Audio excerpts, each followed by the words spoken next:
Welcome to our channel. Today we how to save on car insurance with Geico, quick tutorial step by step clearly. To start saving on car insurance with Geico, begin by entering your zip code on the home page. Click on the Get a Quote button to proceed. You will be prompted to provide basic information about yourself. Fill in your name, address, and date of birth. Next, enter details about your vehicle, including the make, model, and year. Indicate how you use your car, whether for commuting or leisure. Provide your current coverage details if you have an existing policy. Once all information is entered, click on the Continue button to move forward. Review your coverage options presented by Geico. Consider adjusting your coverage levels to find a balance between protection and savings. You can also explore additional discounts Geico offers.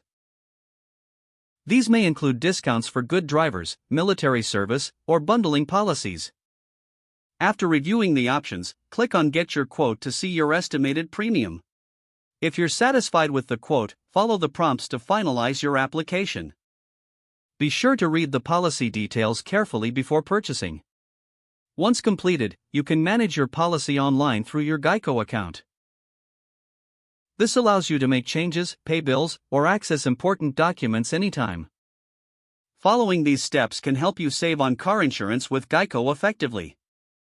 If the page does not load, refresh the browser or try again in a private or incognito window.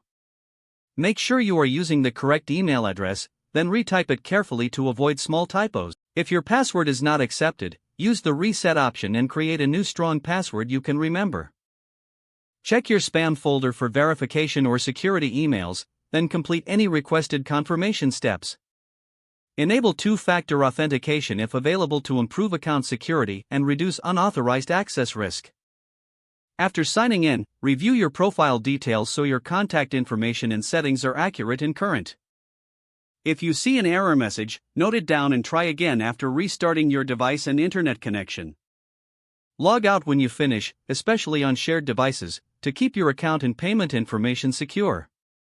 If the page does not load, refresh the browser or try again in a private or incognito window. Don't forget to like this video and subscribe to our channel for more step-by-step tech guides.